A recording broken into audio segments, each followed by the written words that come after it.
off of Seward Avenue, just off of, what is it, I believe, 211. Here's our website.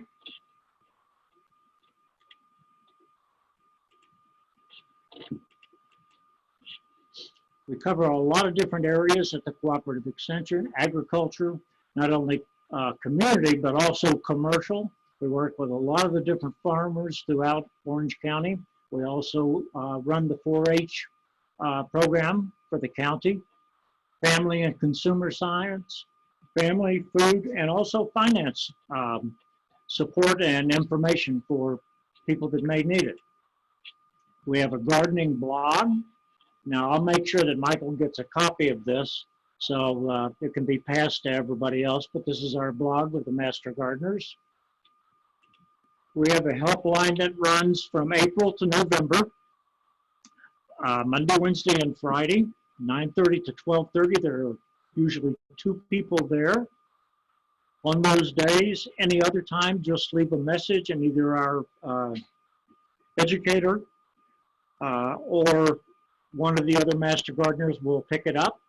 You can send emails in if you have a problem and want to discuss it. And if you'd like to send a picture of something, maybe you have a tree with a gall problem of some sort on the leaves, take a picture of it, send it in, and we can take a look at it and track it down and hopefully find a good source of information for you on it. Now, these are some of our holiday workshops that are coming up on Friday, December 4th. And then we also have the registration closes on that on November 22nd. This is usually very full class. They do kissing balls, tabletop trees, and wreaths.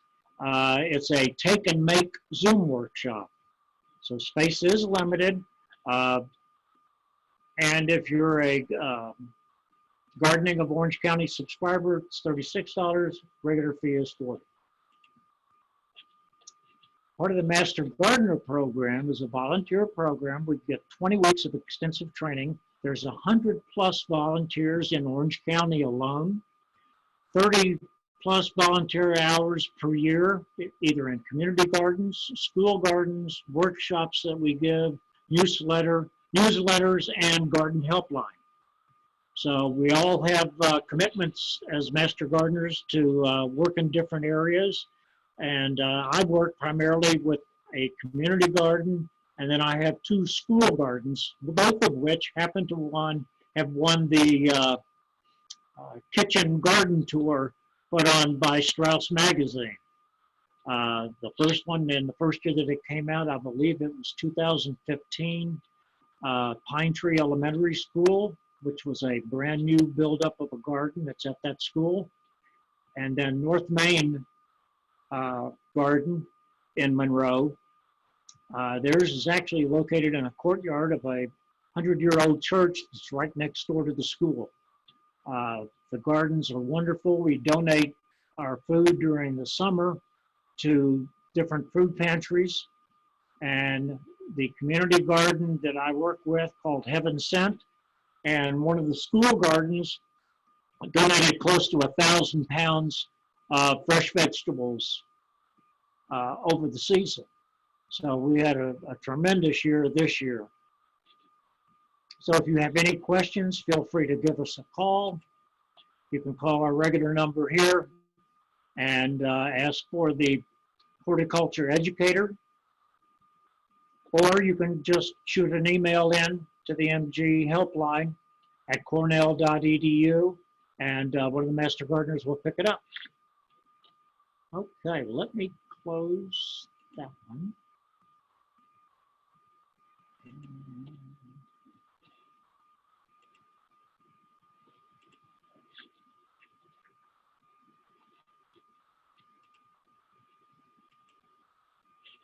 Can everybody see that? Michael? Yes, I'm sorry. Yes, we can see that. Okay, good. So home composting. There's a lot of different ways to... Jim? Yes. I'm sorry. Actually, we're still seeing your garden helpline slide. We're not seeing your composting presentation.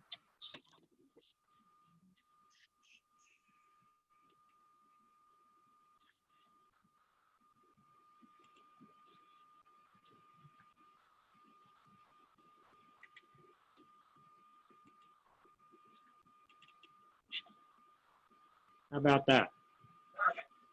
Beautiful. Okay. On home composting, there's a lot of different ways to do home composting. We're going to discuss it. This is a very simple look at somebody doing the home composting. Notice if they have 2 bins. I typically build 3 bin systems. One is, like this one here, an active pile that is decomposing. There's a pile that I am adding to. And because I do what's called hot composting, I have a 3rd bin that I take this bin and I turn it over into the other bin every couple of months or so to get some air into it. And that keeps the heat in the composting. It allows the heat to come up to really about 165 degrees in the middle of the summer. A lot of different things go into our composting. We've got grass clippings. This time of year, we've got more leaves than we can deal with. Don't get rid of them all if you're going to be doing composting, because you will need that brown matter later on, especially during the summer months when there's not a lot of brown things that are around to add to your compost. And then anything that comes out of the kitchen. Myself at home, I have a 5-gallon bucket that sits on a table outside on my deck. And every time we fill up a little coffee can full of compostable material, we take it out and dump it in it. And then maybe once every 3 or 4 weeks, I take it out to the compost pile. Coffee grinds, eggshells, banana peels, anything that does not have a fat on it or an oil on it. So any vegetable cuttings, any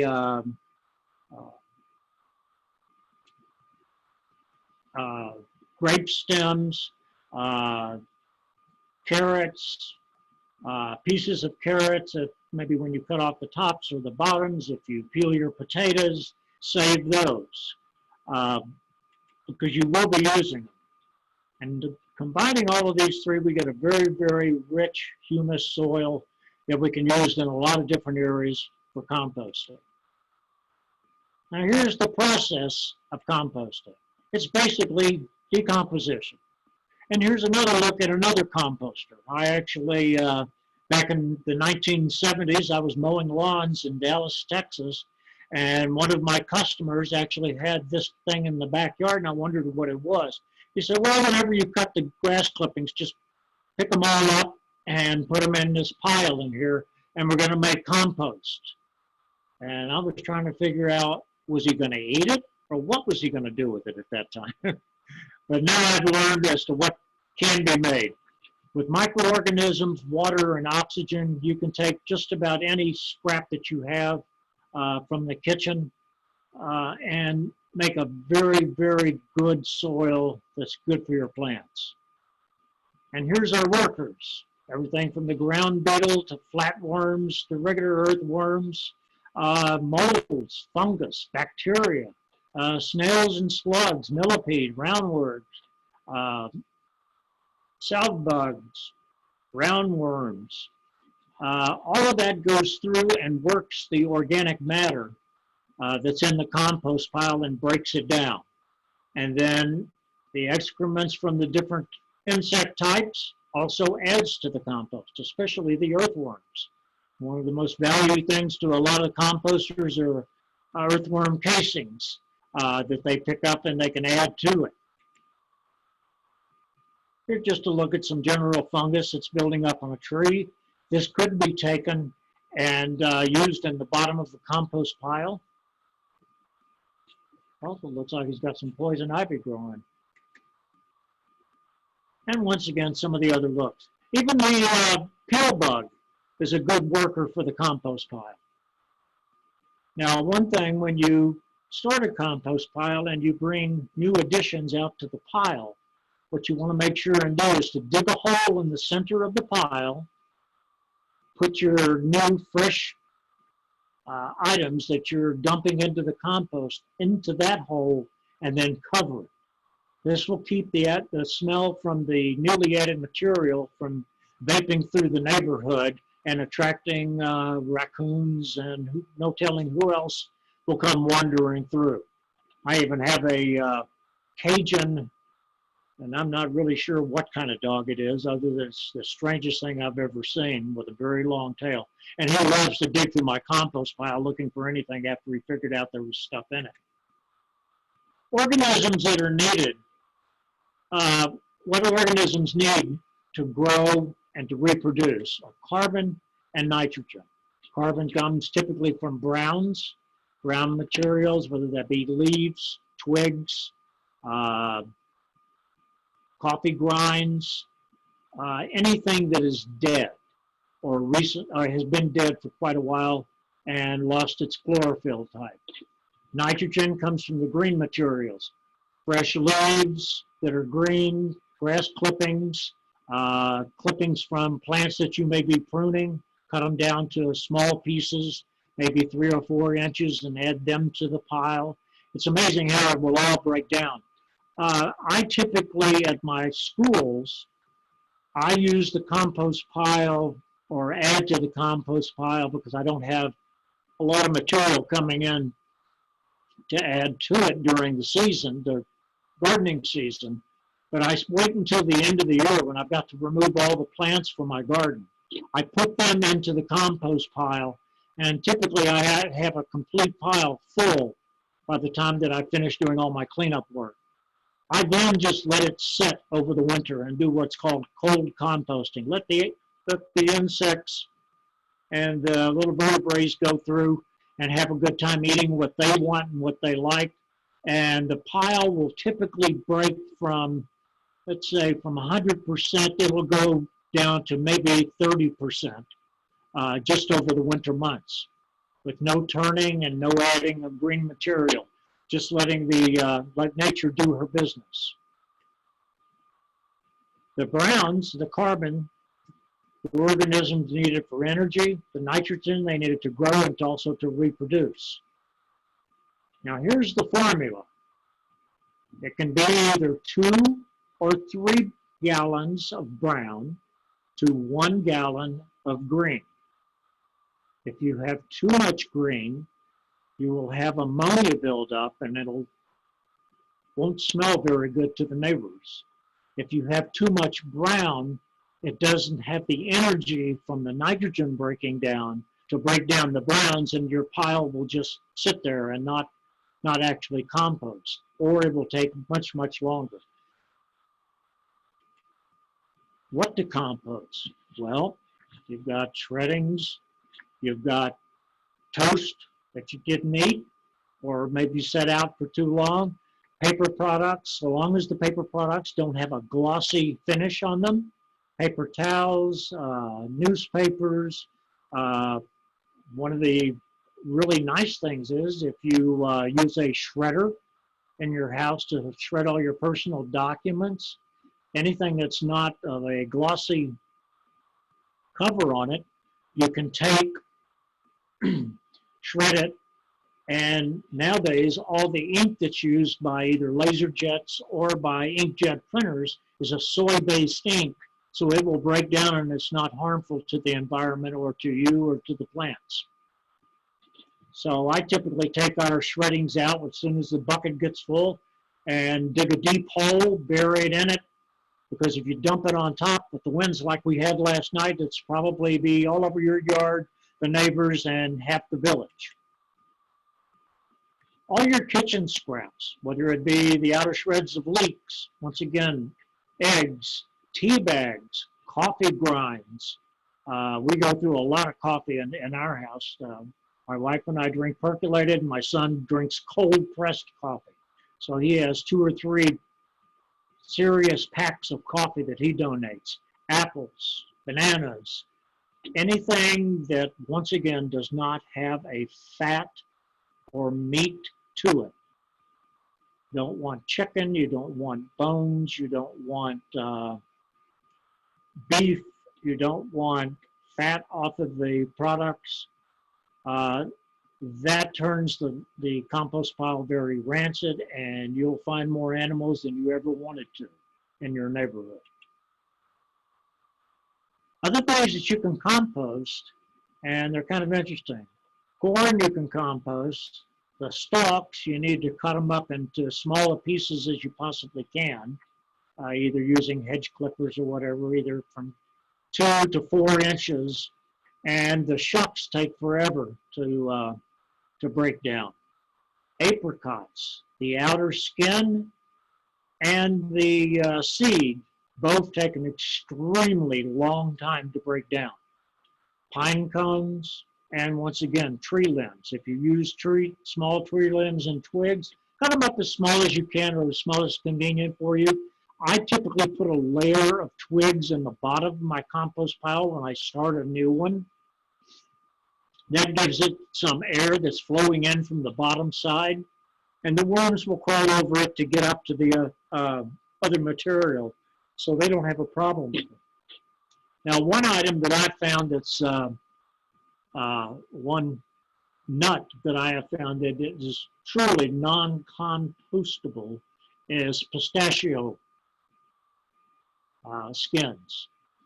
Those things will not break down. I've got some that I'm still finding from 5 years ago in my compost pile. Nowadays, they're looking at taking those pistachio shells and using them as a mulch, where they go in and sell the pistachios now as they're shell free. Well, they can take those shells and they can now package that and sell it as a mulch.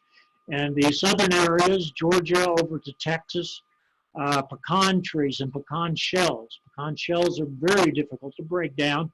And now what they're doing is they're grinding them to about 1/8 of the size of the shell that comes off of the pecans, and they're using that as mulch. It does not break down quickly, but the problem is you don't want to walk with it in bare feet or with flip-flops on, because it can go through the bottom of flip-flop. Jim, I'm sorry, I want to interrupt you a second. Some people have mentioned that your sound is buzzing a lot. The sound is buzzing. And one suggestion was made that if you maybe a little bit further back from your microphone, it won't buzz so much. Okay, how about this? How about this? Say something else, please. What to compost? Gosh, that still didn't solve it. Here we are. Still up? Okay. Hold on just a second. That's good. Let me go. I didn't know what you did, but that was good. Okay. I hope it didn't shut me down. Nope. Okay. Can you see that all right? No, you're not sharing your screen at this point. Okay. When I bounced out, I lost my sharing.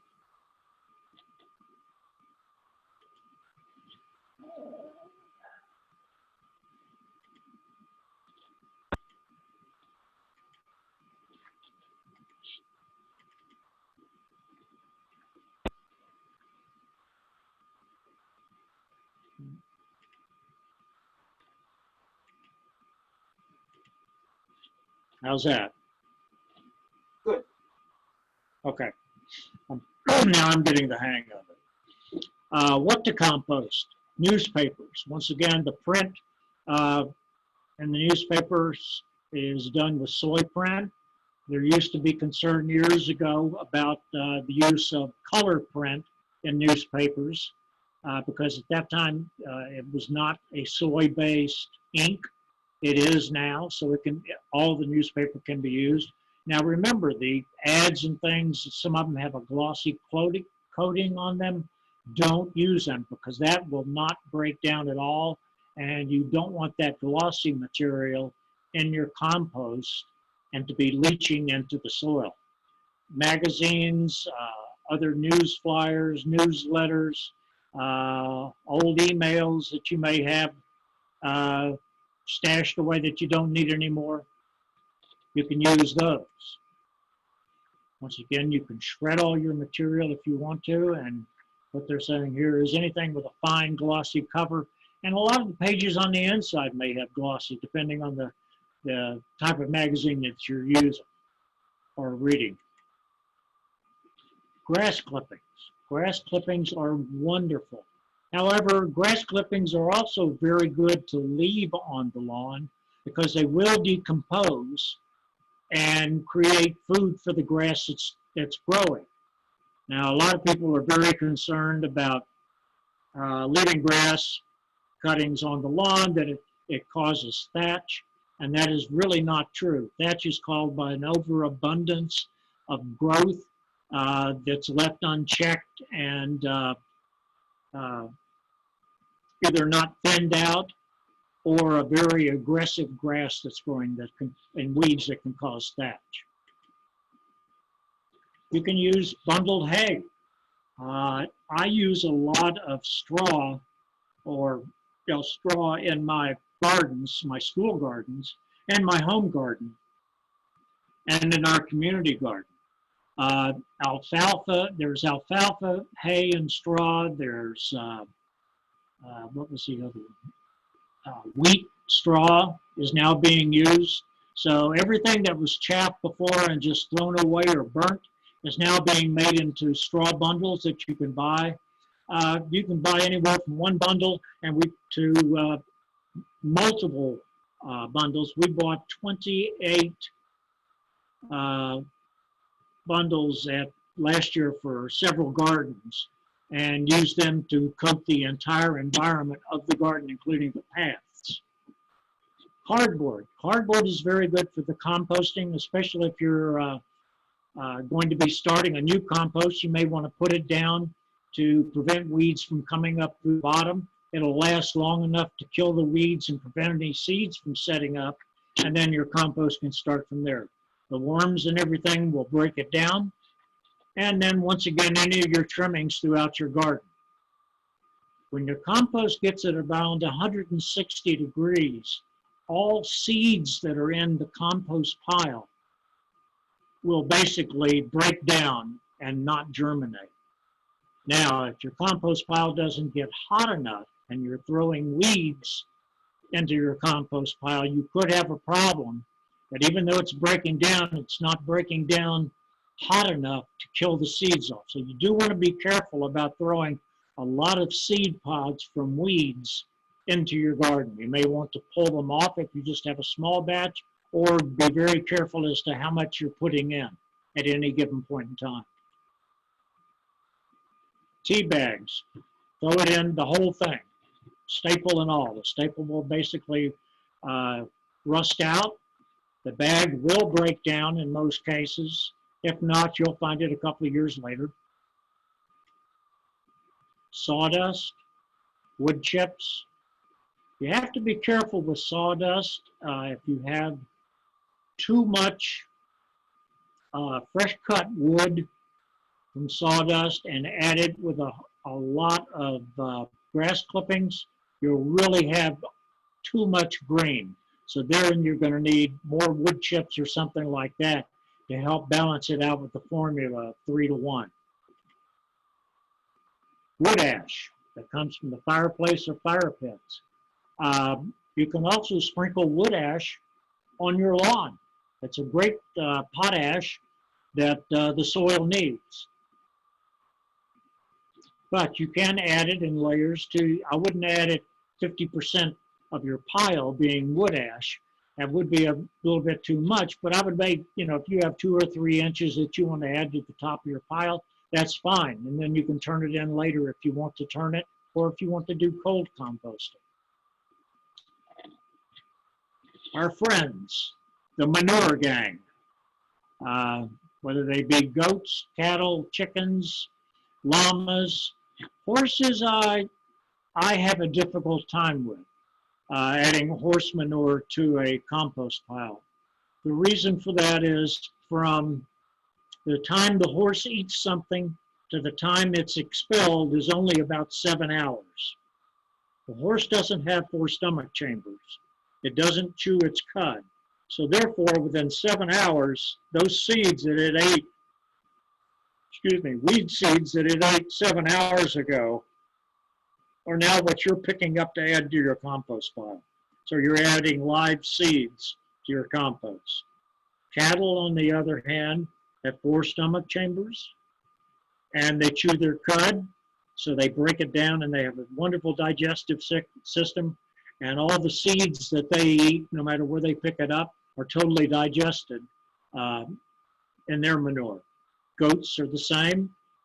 Chickens will add a lot of nitrogen to your compost pile, so you need to be careful as to how much you put and make sure and cover it, because if you put a bunch of chicken manure in and spread it on the top, don't turn it in or put it into a hole and then get a heavy rain, your neighbors may start to complain because of the smell. Llamas and apex, I don't know. I haven't had any experience with their manure. Dog and cat feces should not be used. That's because most of the things that they eat are meat and meat byproduct based or seafood based, seafood meat, I should say, based. And those should not be added to the compost pile. However, lobster shells, shrimp shells, crawfish shells, any of the shells, once they've been cooked, those can be added to the compost pile and will break down. Once again, what not to compost: meats, bones, fish, fats, dairy, whether it be cheese, milk, and anything with an oil. So if you have a very large garden salad that was made and did a oil and vinaigrette on it for your guests, and you have half of it left over and it has the vinaigrette on it, don't add it to your compost pile. The composting process, once again, is microorganisms causing the decomposition.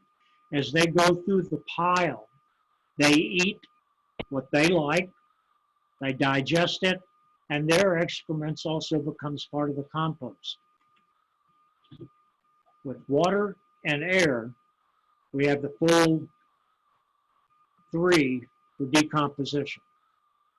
The microorganisms doing most of the work. They need water to drink just like we do, and they need air to breathe just like we do. Moisture and air. If you are doing what's called hot composting, where you come in every month, every few months, whatever your time period is, to turn your compost pile to get more air and moisture into it, that's called hot composting. Cold composting is basically where you do composting almost like a lasagna, building it up in layers, and you just leave it. It's a much slower process to do cold composting because you don't have the constant airflow that you're adding every few months and possible water replenishment that you may be adding when you're doing hot composting. Once again, cold versus hot. Hot composting, moisture, aeration. It raises the temperature, carbon-nitrogen ratio, the one nitrogen to every 3 carbons. And these are some of the average carbon to nitrogen ratios for organic materials. I typically, during this time of year, I will save some leaves, so during the summer when I have a lot of green things to add to my compost, I can throw in a couple of handfuls of leaves or buckets of leaves. I may keep them in just plastic bags out hidden in the yard, or I may have a pile that I've just left and I'll go over with a pitchfork and take a few stabs at it with the pitchfork and add that to the compost pile. Now here they're considering sawdust as one of the browns and carbons. That's true, but if the sawdust is fairly new cut wood, fresh from the forest, it will be more of a green than a brown at that point. After a few days or a few weeks of drying out, the sawdust then is a brown material. Once again, they're talking about horse manure. My parents, I grew up in Texas.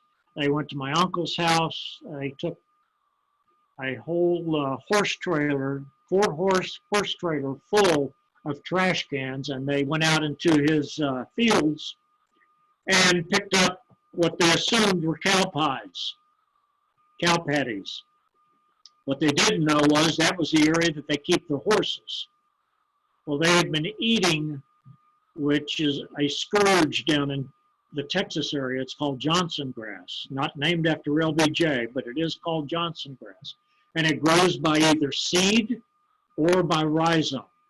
It is a scourge to the farmers out there. The cattle will eat it when they get very, very hungry. The horses will eat it anytime.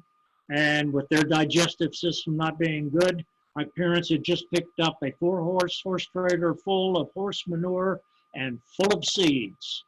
They spread it in their 1 acre garden, tilled it in, and the next year they had the largest crop of Johnson grass that anybody had seen in years. So you have to be a little careful as to what you're picking up as far as the manures, whether it's horse or cow. Now, a lot of the farmers, a lot of the milk farmers that are still around in Orange County will allow you to come in and pick up buckets. My daughter worked occasionally at a farm to bale hay, and she would bring me buckets of fresh cow manure that I would add to my compost, and then make sure that I dug a hole and put it into the center so it was well covered up. Cold composting, like I said earlier, it's almost like building a lasagna. You've got wood chips here on the bottom, then you add some garden greens, then you add some more browns, in this case leaves, then you've got some grass clippings that you add, some straw, kitchen scraps that all came out at the same time, and then brown leaves. And once you get it to the top of your compost bin, then you just leave it. And it will slowly break down. It breaks down quite a bit slower than hot composting because you're not getting the air turned over into the pile. Now, I recommend doing bin or BIN or container composting that sits directly on the ground. The reason for that is that worms in the ground can come up into your compost pile and begin doing their work. There's a lot of the tumbling composters that are out there. I had the big green one, not only a single, but a double in Texas. And yes, it does break down things very quickly because of the heat that's built up inside, but you don't have any real microorganisms because it gets so hot inside that it will actually kill the insects that you want to be working for you and the worms. And because it's off the ground, worms cannot get into it. So therefore, you're relying just on the microbes within the greens and the browns and the compost tumblers to do their work. They don't have any real insects to help them unless they're microscopic. Here's somebody's adding their garden scraps. Looks like they got some green beans or maybe some pieces of asparagus. They got leeks, they got lemons. Citrus is perfectly fine to add to your compost, whether it be lemons, limes, grapefruit, whatever. And here is a different kind of compost. Typically, the best size of the compost bin or container is 3 cubic square feet. So that would be, I typically use wood pallets with 7 pallets all being the same, and I try to get all the same size. I can build a 3-bin system with nothing more than some 3-inch screws that I screw the pallets together and set it on the ground. And then I can begin adding in each section. Now here they've taken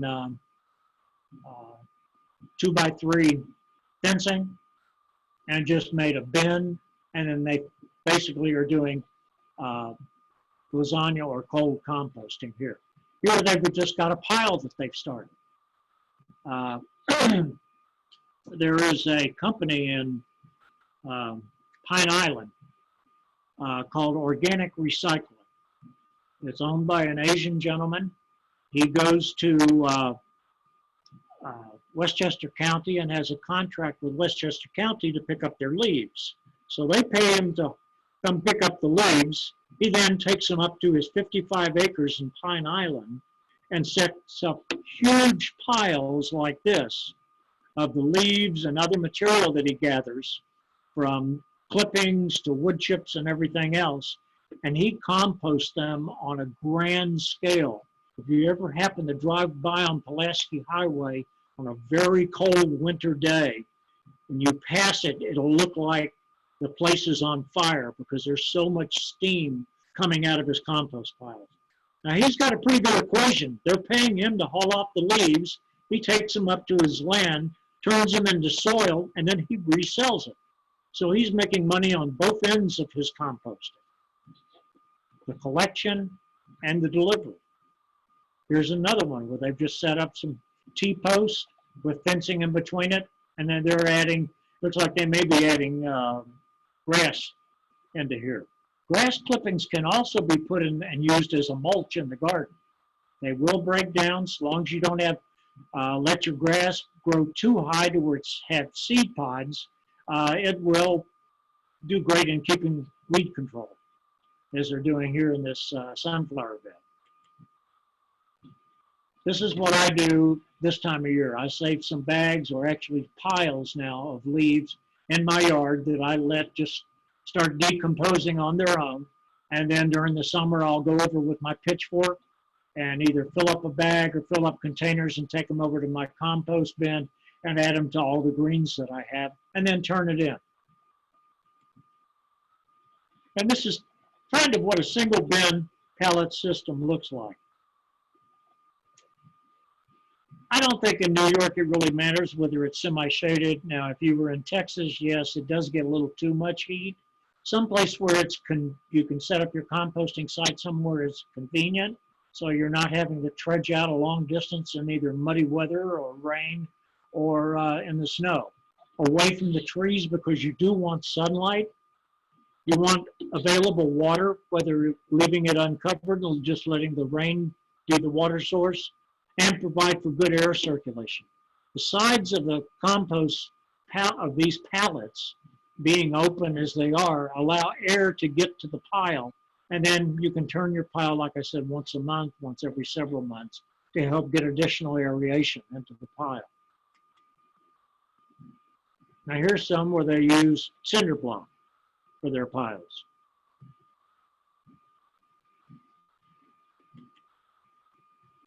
There's composting systems that are out there. There's a new one now that I saw on Facebook. I have to laugh at the ads on Facebook because they'll sell you anything. They now have a what looks like a storage container that you set on the ground, and it has a seat on the top of it like a bench, and you lift up the seat, and that's where you throw your compost material into. So you could do the same thing with some heavy-duty bins, storage bins that you get, cut the bottom of them out, and set them on the ground and fill them with material. Here they're doing just plain pile composting. And this is essentially what the gentleman in Pile Island does. And then he comes in about once a month and he turns every large pile. His are basically massive hills of collected material, and he will use his front end loader to turn them over. And that's when they steam like crazy. Other composting. Here they built a closed system. Now, the only thing about this is it's not going to get a lot of airflow because everything is sealed off on the sides, but he is doing a layered composting. So he's lasagna, cold composting. So it's going to take a while for it to break down. Also, the harder the wood, and that's what I like about pallets, the harder this wood is, like oak, it will keep its shape and not rot out. If you build it with pine, they probably won't last but a couple of years before they rot out because of the composting that's going on it. And you never want to use treated wood, and the jury is still out on composite materials, whether they can be used Some say they can, some say they can't because they could possibly leach into the soil that you're building. Minimum of 3 cubic feet. This allows enough area to begin to heat the pile, or nothing over 5 cubic feet because there's not enough air into the center. Now you're saying, well, Jim, you know, you were just talking about this guy in Pine Island with these massive hills. Yes, but he goes out and turns his over, like I said, with a front end loader and a backhoe. It's basically a constant ordeal for him. I think he does 1 pile every day, and then as he makes it through his 50 acres, he comes back and starts all over again. Once again, the pile composting. This is the 3-bin system. Here they did with chicken wire in the back and just used oak posting. What I do with my 3-bin pallet is I put a pallet here, here, and here. Start with one section and just screw them together with 3-inch screws and a cordless drill. Then I add a back and the next bin side. And then I add the other one. Now, see, like this is one that I would call the working, or the pile that's ready to use. Here he's got a pile that's working, and he's got a fresh pile. Working means that he's stopped adding to it, and he's letting the pile just go ahead and continue to compost. So as he uses the material from the pile that's already completed, he may take this pile here and aerate it by turning it over and putting it into this bin over here, and then starting a new one. Once he gets this bin full, like this one, it'll start decomposing also.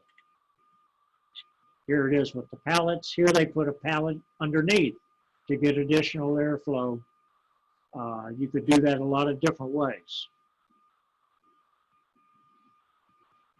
Excuse me. Once again, I try to get pallets all the same size. Here they've got some little bit, these look like they're 40 by 48 inch pallets, and these are probably 40 by 40 inch. Where do you get them? Just drive around and you can locate them. If you see pallets with markings on them, or they're blue, or they're red, those are recyclable pallets that the owner of the property that was on them will come back and reclaim, like at the back of Home Depot, and they will reuse their pallets. Most of them that go to mom and pop stores, restaurants and things like that, where they bring in a big delivery either from Costco or someplace else, they may just leave the pallets.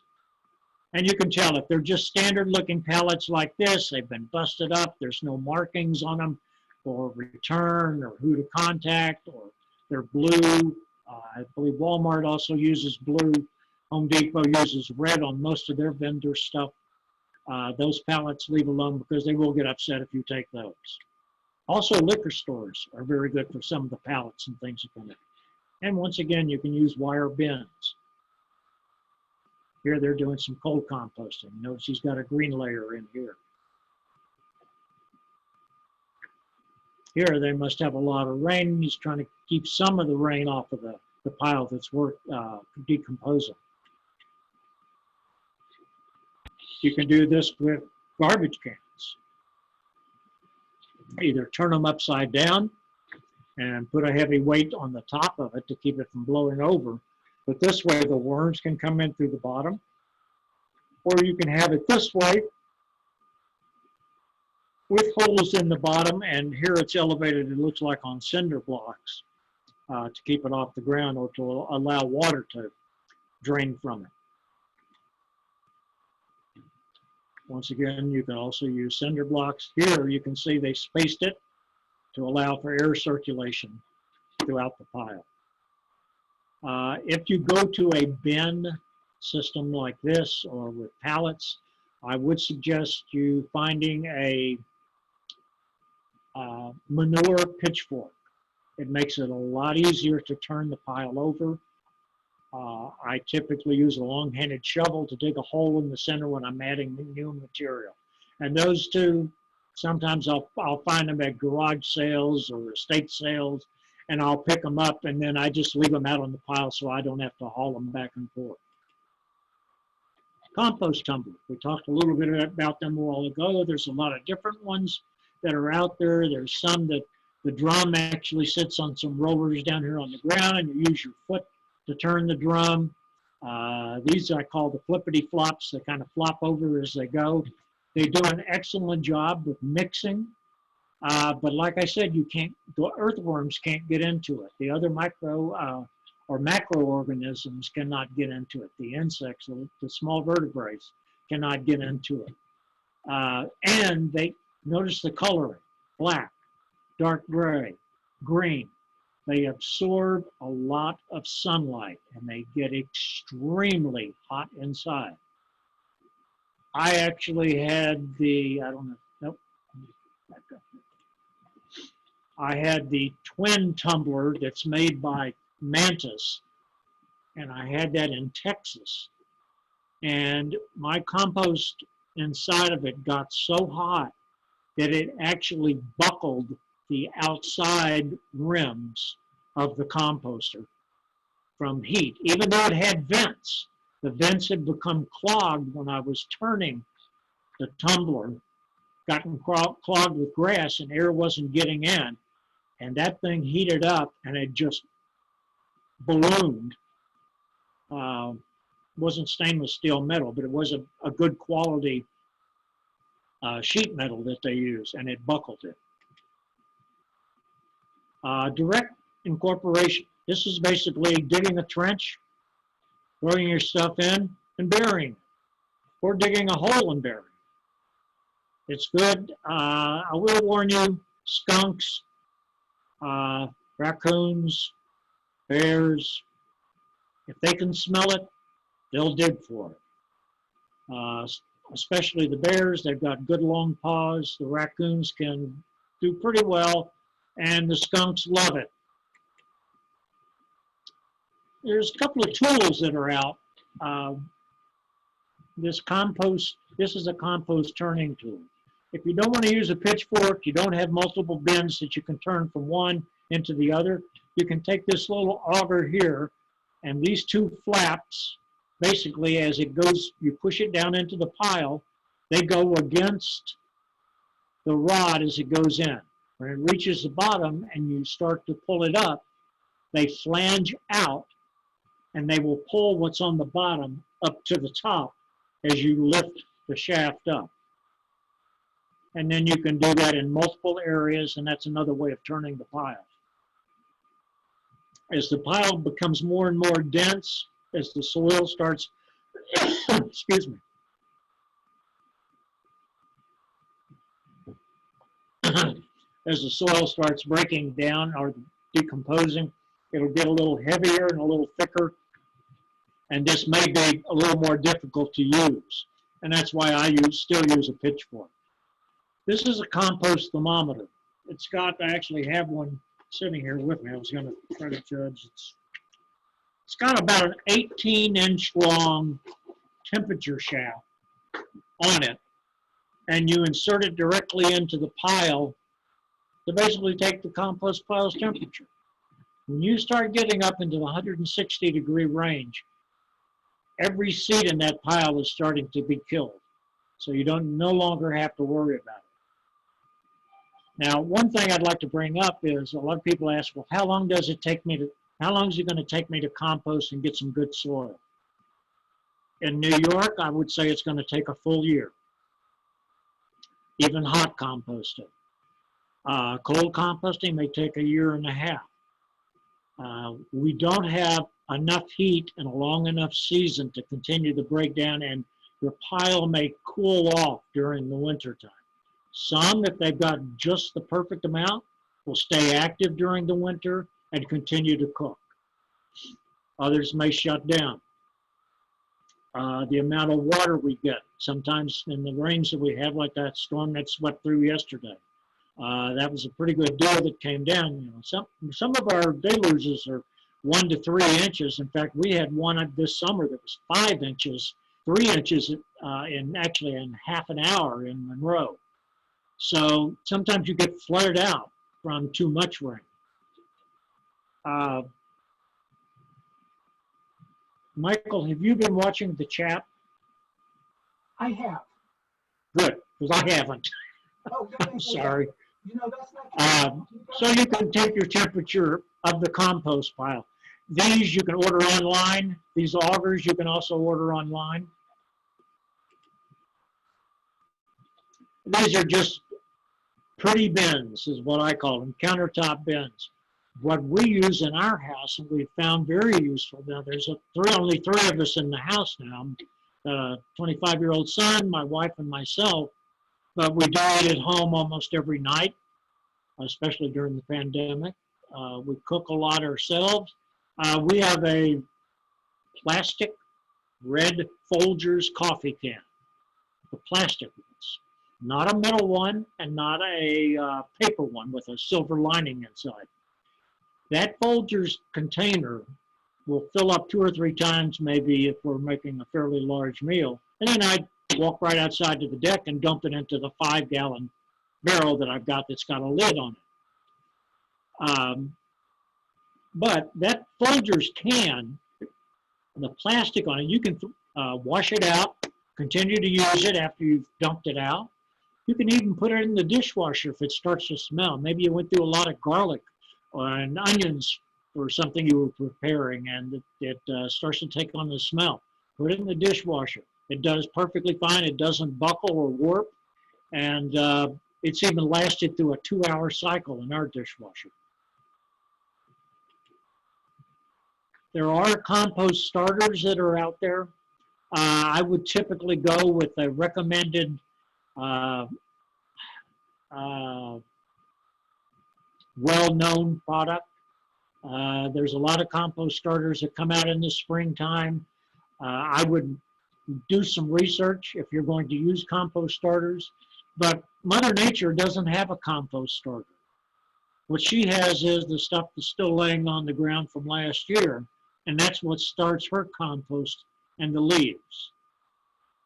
The trees need the dead leaves in the forest to provide them the energy that they need for food. So they don't have a compost starter to start. Don't add fertilizer to your compost piles. It will not help it decay faster. Another way to do composting is using red worms, or red wigglers as they're called. One of our master gardeners, she actually does composting in plastic bins in her house. She takes one plastic bin, drills holes in it, sets it inside of another non-drilled, non-holed container, the same size, and then she puts her compost material in and adds her red worms. And the red wigglers don't like a lot of sunlight. So what they will do is they will work their way up through the pile, grab a piece of material, say like paper shreds, and they will drag it down to the bottom of the pile where they eat it and digest it. They don't like the sunshine, and they're very, very shy. Now, if you go to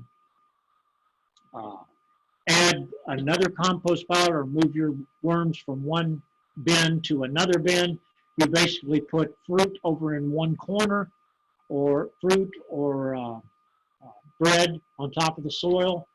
The worms will migrate over to that, and they will take it all down. So then if you, I don't know if you can see my cursor or not, but then if this was the compost bin, the left-hand side is going to be where all the worms are, and you can take that out, move that to your new bin, and then this area over here, this is all your composted material that's ready to go into the soil. You can use composted soil also on your houseplants. Troubleshooting. Something you might want to look into, Michael. There is a gentleman, a lady and a gentleman that work for Orange County that they sell recycling bins and composting material and information for the county. to get people to compost more, but they also have a dial for troubleshooting your compost pile. And it's called Do the Rot Thing. Instead of do the right thing, do the rot thing. And you can dial up on what is your problem on this dial, and then look down at the open window, and it will tell you what you need to do. Like, it smells like urine. Well, that's a buildup of ammonia. What causes that? Too much green, not enough brown. My compost pile quit working, or it's very, very slow. Maybe you have too many browns, not enough moisture, no air. The microorganisms can't get air to breathe, so therefore they're not going to go into an area deep into the pile. Unpleasant odors, ammonia, too much nitrogen, too much green material. Solution, mixing material, high carbon or browns. Rancid, not enough oxygen. Things are not breaking down. They're just sitting there rotting. It's either too compacted or it's too wet. Turn and shake it apart. Use a pitchfork, use a spade, whatever. Break it up so it's got some air going down to it. Add some dry materials if it's too wet. If it looks like it's a muck inside your compost bin, add sawdust, get a straw bale. What I've done with my straw bales is when I get them home, before I open them, and typically they're compressed bales, so they pop when you cut the strings on them, I put them in a very large 33 to 40 gallon trash bag, and then I cut the cords with my scissors. That allows all the material, instead of flying everywhere when you cut those cords, it allows it to stay in the bag, and then you can close the bag and do either a zip tie or piece of wire or whatever to close the bag and save those dry materials for use another day. Also, you can add the straw and or hay that you use, that you may use in your garden for mulching. You can pull that up at the end of the season and add that to your compost pile for browns. Organic material isn't breaking down. It's too dry, lack of oxygen, lack of greens, not enough oxygen, sorry, lack of nitrogen. The pile may be too small. This is why they recommend 3 cubic feet for your pile. It allows it enough of a size to be able to build up the heat. Too much cool weather. The pile is shut down. Compost pile is attracting pests. Slow decomposition, bad odor, ammonia. Ammonia will bring in skunks, porcupines, and other type that for some reason are attracted to the ammonia smell. I saw one night we had a ruckus at a Boy Scout camp up in Sullivan County. We were there for a week, and we woke up, everybody in the camp woke up because it sounded like somebody was tearing a building apart. Well, what it was a porcupine dismantling the outhouse because of the ammonia buildup in it. And he was literally ripping the boards off the side of the outhouse. Too much carbon, too low. You have a wet pile, dense conditions. Too much, dry pile, slow decomposition. There's not any nitrogen to help drive the pile's heat and feed the organisms. The benefits of compost, you get some really good soil.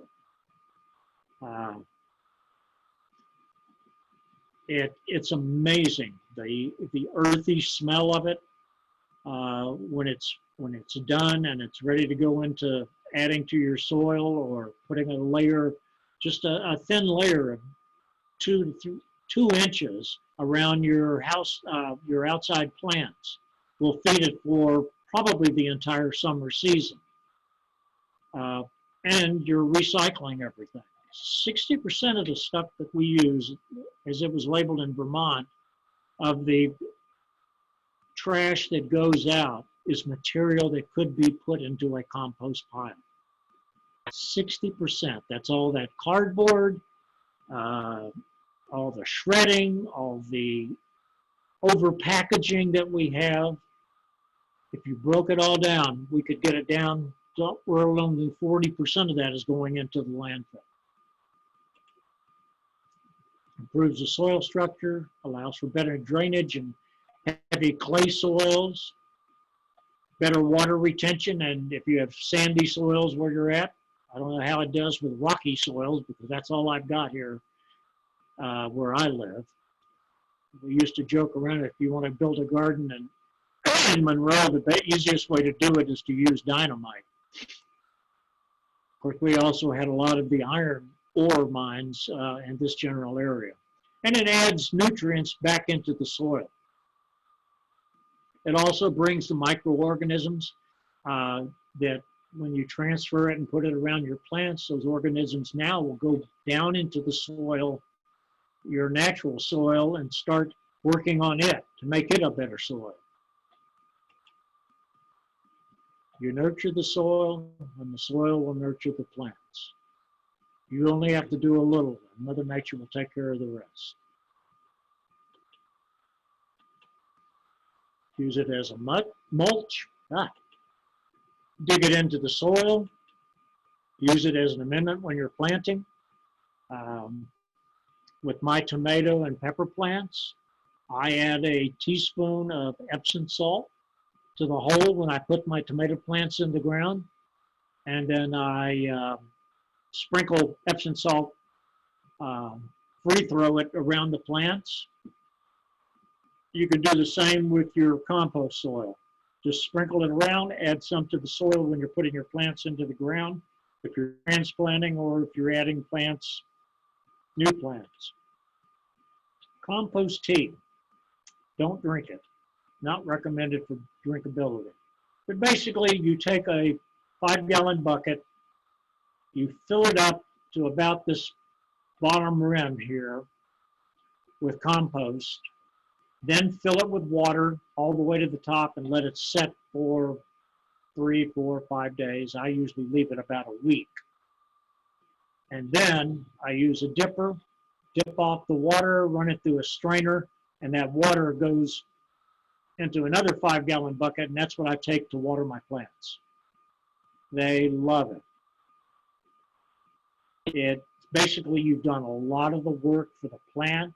It doesn't have to wait for the soil or the nutrients. They've already been broken down in your compost, and then they've been moved apart from the soil by the water and carried by the water into the compost tea. So you're adding it at a micro level, perfect for the roots to be able to pick it up and nourish the plant. Bottom line, if you pile up compostable material, it will form compost. Mother Nature's been doing it since the first little seed sprouted. Without your assistance or interference, Mother Nature will handle it. It just takes longer. And that's today. Jim, thank you very much.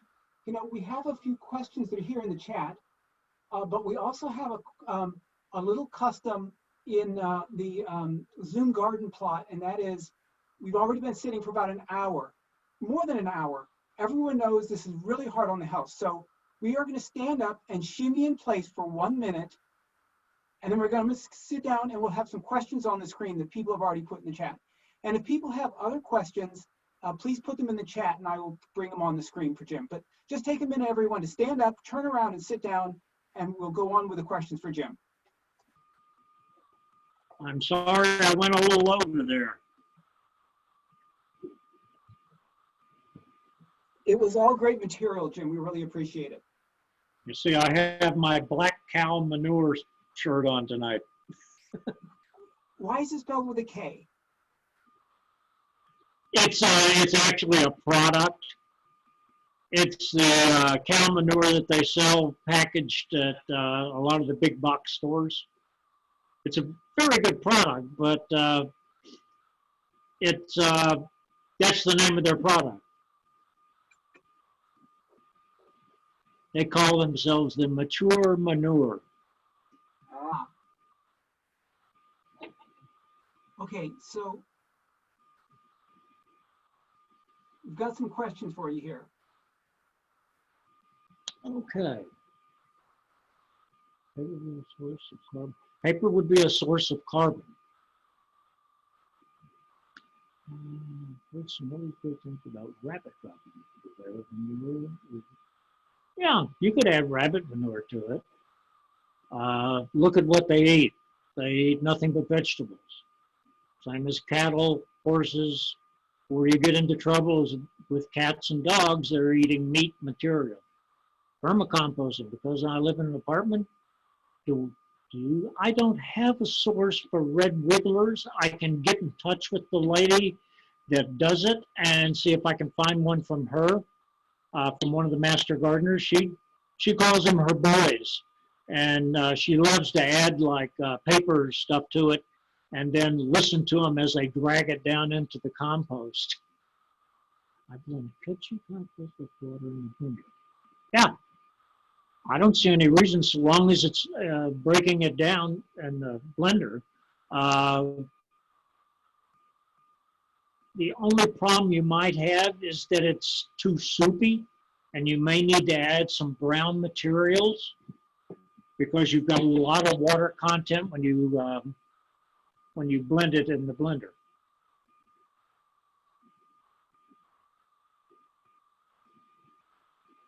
Turning a pile kills some of them.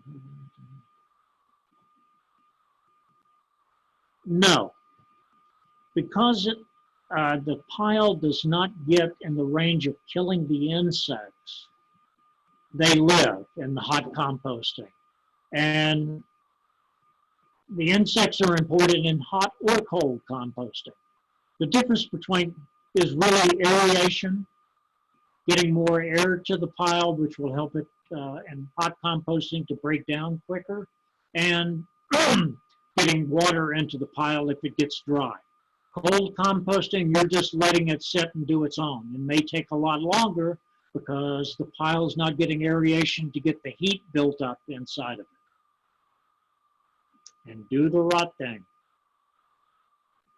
We also have, if any of your group wants it, I can send it to you, Michael. It's basically for kids that are in elementary school on recycling and explaining composting to them. We had a real interesting thing the first year at one of our schools. The girls, at the start of the garden year in the spring, they wouldn't touch a worm to save themselves. There was no way that any of the girls were going to touch worms. At the end of the season in the fall, in the late summer, before they went home, we had a contest as to who could find the largest worm in the compost pile. The girls were grabbing the boys and pulling them out by their shirts to get into that compost pile to find the biggest worm. They were no longer scared. They understood the process. And in the fall, when we took the compost that we'd made over the summer and put it in the beds, they were glad to see that a lot of the worms and the insects were still in there working and hadn't gone on vacation for the summer. So it's amazing what kids understand when you show them and let them get a feel for what's going on, let them actually experience. I have never seen anybody be able to dig better potatoes than a bunch of third grade elementary students. I can get in my potato plantings with a pitchfork, turn the soil once, and they will find quarter-inch sized potatoes that are hidden in that dirt. They're absolutely amazing. You would think that they're digging for diamonds as they go through potatoes. And they will eat things in the garden, raw vegetables, that they wouldn't touch at home. Do you think a third grader would walk up to a piece of kale, pick a leaf, check it, roll it up, and then eat it, they'll do it. We also have another little contest as kids from our developmental classes come in, or special ed classes come in. I tell them we're going to have a test and look them straight in the eye like I'm a teacher with that hard, cold look, and they all start to get worried that they're going to have to take a test. Well, I tell them, don't worry, because this is just a smell test, and I'll take herbs, crunch them up in my hand, and they'll have a blindfold on, and we'll let them smell it. And I asked them, what does it remind you of? What does this? That reminds me of pizza, oregano, parsley, chicken soup.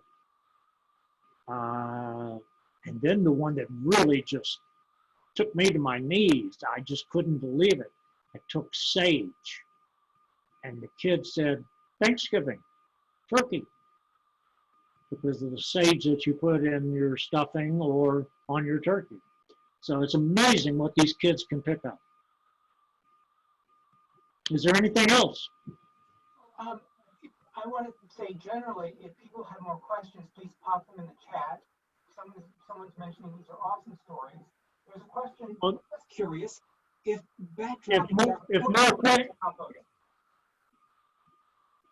I'm sorry. If other questions come up later on, just shoot them to me. That's what we're supposed to do. That's the job of a master gardener. Very good. And should we use your email address for that, or send them to where? I'm sorry? And where could we send those questions to? You can send them directly to me. That would be fine. Okay. Can you remind me your email address and I'll put it in the chat for everyone? I kind of cross the universe. I'm a master gardener, and I'm also a NASA Solar System ambassador. So I go from one end of the spectrum to the other. So you can imagine how do you do gardening in space? So I'm starting to learn how they do it on the space station. If people are looking into LEDs for lighting on either their house plants or plants that they be growing in the house, you want to have red and blue spectrum in your LED lights. The plants love those spectrums, and they'll grow more than they will with just the simple white spectrum or the yellow spectrums. Very good. Jim, thank you so much. To everyone who joined us tonight, we want to say thank you. But also, does anybody have any last questions?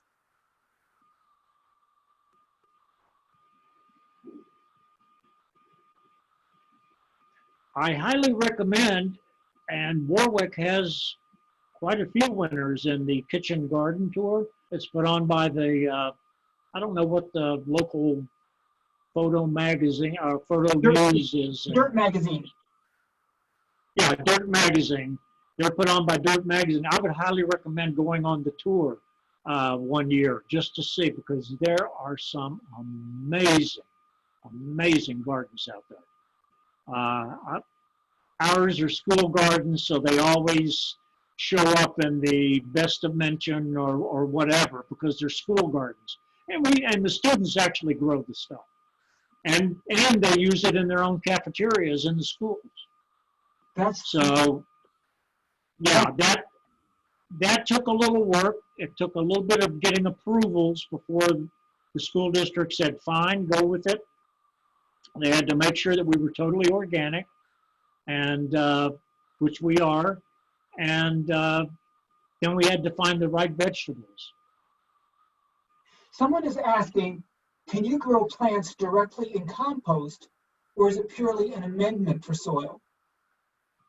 Yeah, you can grow directly in compost. In fact, my compost pile at North Main Elementary this year had a pumpkin plant that started. Somebody had thrown a pumpkin at the end sometime into the compost bin, and it broke down, and I guess one of the seeds worked its way into the soil, or maybe a squirrel buried it, and we had a huge plant. I had never grown pumpkins, so I was not ready for the size of the leaves on a pumpkin plant. But yeah, you can grow directly in there. Some people will do that. You can grow tomato plants directly in a straw bale. Well, this is a reminder of that successful pumpkin plant, of just how wonderful volunteers are. And I do want to mention that Jim is a volunteer, and we really appreciate many times, thank you so much for doing this for us this evening. And thank you for everyone for joining us. Jim mentioned the troubleshooting thing on the let it rot thing. We'll try to get a copy of that and the other material Jim mentioned. If you're interested in getting any of those, just email us and we'll send you on copies of those. So let's see. Somebody had onion, garlic, and tomatoes coming up in their compost. Why have a garden? And someone it's truly amazing. If you have other topics that you want the Master Gardeners to discuss with you, just contact Susan. Very good. One other question: do you have a good recipe for making seed starting mix with compost from your pile? A good recipe for seed starting mix. Seed starting mix, like if you're going to grow some plants inside in the spring before you put them out, if you know, seed starting mix. For seed starting, okay. Yeah.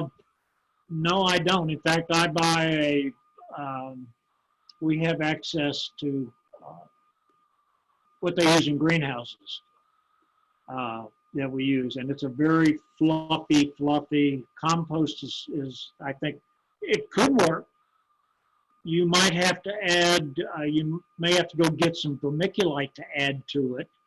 I would highly recommend that if you're going to use compost for starting seeds. That allows it to have a little more air. And vermiculite is nothing more than mica that you see on the shoreline down at the Jersey Shore in rocks that they take and they heat up to about 1,000 degrees and it pops like popcorn. So that's what vermiculite is. But it allows airspace for the air and the water to be able to get to the plants. So I would just add that to it. I could do some research and get back to you. Very good. I'd like to hear the answer to that.